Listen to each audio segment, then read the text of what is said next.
기다림은 헛되지 않다. 요한계시록 22장 16절에서 21절 말씀.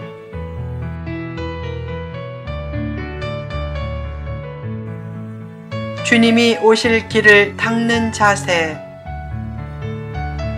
성도의 최고 목표 중의 하나는 예수님의 재림을 예비하는 것이다. 사실 예수님이 오실 길을 잘 닦는 것은 성도의 성숙과 성공과 발전과 축복의 선행 지표와 같다. 예수님이 오실 길을 잘 닦으려면 어떻게 해야 하는가? 1. 교회를 사랑하라. 요한계시록의 초점은 교회의 구원과 위로와 소망을 전하는 것에 맞춰져 있다. 교회가 존재하는 가장 중요한 목적은 영혼을 살리는 것에 있다. 교회는 구제기관이 아니다.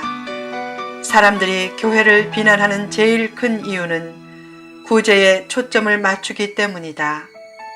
물론 구제도 잘 해야 하지만 교회의 본질은 구제가 아닌 구원에 있다. 또한 교회는 친교기관도 아니다. 교회를 친교기관으로 알고 자신을 알아주길 원하지만 알아달라고 하면 더 알아주지 않는 것이 보통 현실이다. 교회에는 사람을 만나러 나오지 말고 예수님을 만나러 나오라. 세상에서 제일 복된 삶 중의 하나가 교회를 사랑하는 삶이다. 때로 시험에 들거나 하나님의 인도를 따라 교회를 옮기게 되어 이전 교회를 위해 헌신했던 시간과 정성과 물질을 날려버린 것 같아도 너무 속상해하거나 아쉬워하지 말라. 자신이 헌신했던 것은 헌신한 것으로 끝내고 기억하지 말아야 그 헌신이 참된 헌신으로 영원히 남는다. 자신이 헌신을 기억할수록 하나님은 더 기억하시지 않고 자신이 헌신을 기억하지 않을수록 하나님은 더 기억하신다. 2. 말씀을 가까이 하라.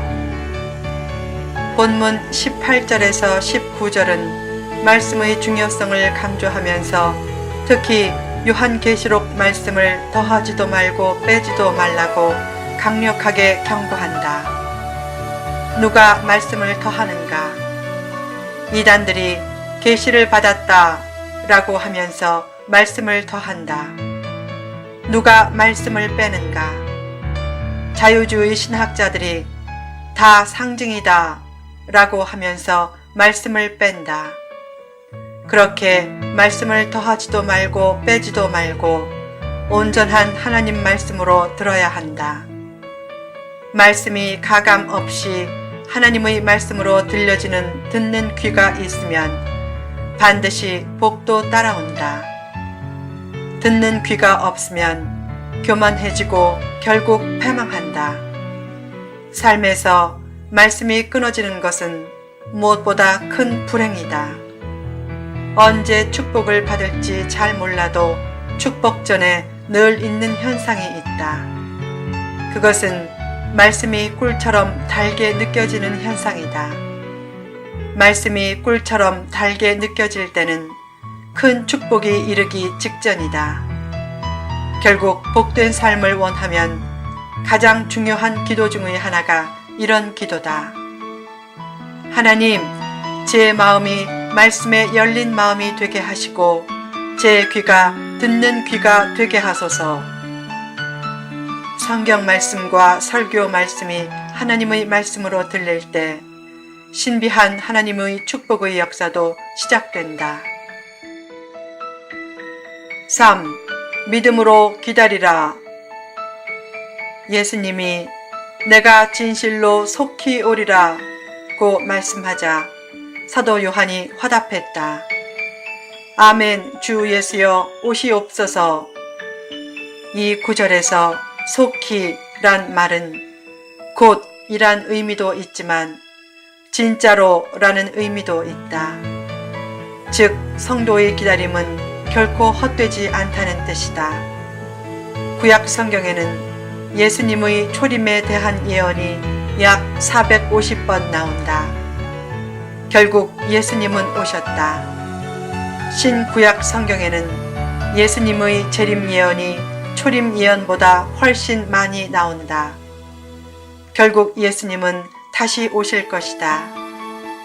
그러므로 예수님을 다시 만날 날을 기다리며 늘 넘치는 천국 소망을 가지고 살라. 천국에서는 음악을 듣고 그림을 그리는 것과 같은 취미 생활이 있는가? 대부분의 성경 학자들은 그런 삶이 있다고 여긴다. 천국에 들어갈 때 육신적인 나쁜 것은 다 없어지지만 양심, 지력, 좋은 추억, 좋은 취미 등은 없어지지 않을 것이다.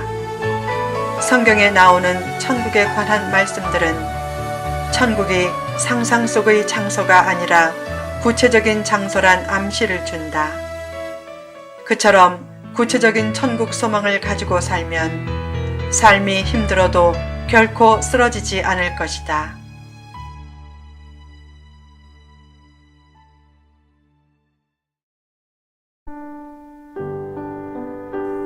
나치 수용소에 있었던 빅터 프랭클은 말했다. 수용소에서 오늘 죽을지 내일 죽을지 몰라 절망했던 사람들은 빨리 죽었지만 희망을 잃지 않은 사람은 끝까지 살아남았습니다. 믿음이 무엇인가?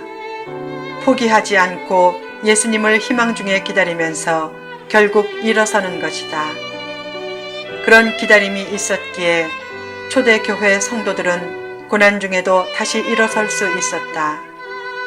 포기하지 않고 기다리는 삶에 참된 신앙의 맛과 멋이 있다. 명절 때가 되면 귀성 전쟁이 벌어진다. 귀성이란 돌아가 살핀다는 뜻이다. 고향에 돌아가 부모님을 살피거나 조상 무덤을 살피는 것이 귀성이다. 사람에게 돌아갈 고향이 있다는 사실이 얼마나 소중한가. 영어로 remember, 기억한다 란 단어의 어원적인 뜻은 옛 기억의 일부를 다시 돌아오게 하는 것 이란 뜻이다. 과거의 좋은 순간을 돌아오게 하는 기억과 미래의 좋은 곳으로 돌아간다는 기대는 인생의 평안과 행복의 중요한 원천이다. 기다림은 헛되지 않다. 기다림은 헛되지 않다. 믿음은 기다림을 내포한다. 일이 뜻대로 되지 않았다고 너무 속상해하지 말라. 속병이 진짜 병이 된다. 일이 안 되는 것도 기다림의 한 과정이다. 사람 때문에 너무 서운해하거나 분노하지 말라. 그런 감정을 거룩한 열정으로 승화시키라. 성령의 은혜로 겸손해지면 속상함과 상처와 서운함과 분노가 잠깐 생겨도 곧 사라진다. 자기가 부족하고 작다고 느끼면 감정 조절이 의외로 쉬워진다. 겸손한 믿음으로 자기 감정을 잘 극복하면 하나님은 늘 새로운 비전과 사명과 기회를 주신다. 확신도 더해 주신다. 확신이 생기면 불평과 원망도 사라지고 자기를 내려놓기 쉽게 된다. 그처럼 불평과 원망이 없어지고 자기를 잘 내려놓으면 내적으로는 치유의 능력이 나타나고 외적으로는 하나님의 은혜가 임한다. 또한 그때부터 좋은 사람이 붙기 시작한다. 순례자의 길은 쉽지 않아도 그 길을 걸을 때 주시는 하나님의 새로운 은혜를 생각하면 그 길은 걸을만 하다. 여행을 위해 집을 떠나면 고생이지만 그 고생도 할만하다. 목적지에 도착하면 내가 이곳을 보았다고 하는 뿌듯함이 있고 경관과 분위기가 좋으면 마음이 뻥 뚫리는 느낌을 받기에 고단한 여행이 또 하고 싶어진다. 새로운 곳을 본다는 기대와 설렘이 고단한 여행을 자초하게 하듯이 새로운 은혜를 체험한다는 기대와 설렘은 순례자의 길을 걷게 한다. 성도에게는 하늘 고향이 있다. 성도의 소속 국가는 천국이다. 성도는 천국 시민권자로서 이 땅에서 잠시 뜻 있는 여행을 하는 존재다. 이 땅의 것에 연연하지 말라.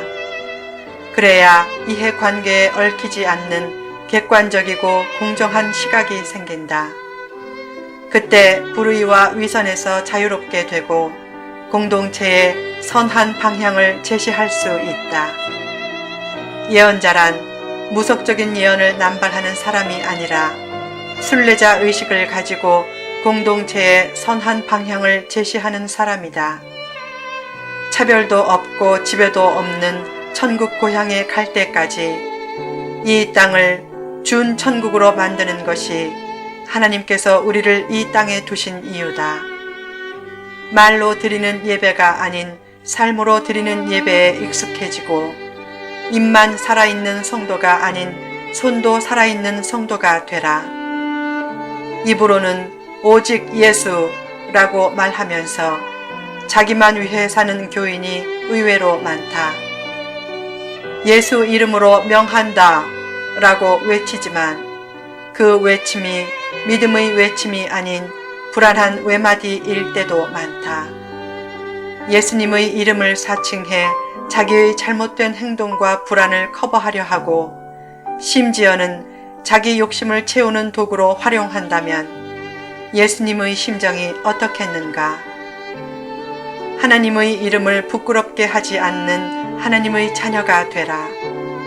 완벽하게 살라는 말이 아니라 하나님의 자녀 의식을 가지고 겸손하게 살라는 말이다. 성령의 은사가 탁월하지 않아도 성령의 열매가 넘치는 삶을 살려고 힘쓰라. 또한 위로는 드리고 옆으로는 나누고 아래로는 베푸는 드나베의 삶에 앞장서라. 그러면 빈털터리가 될 것 같지만 그런 사람이 결국 이 땅에서도 많은 것을 얻고 천국에서는 더욱 많은 것을 얻을 것이다.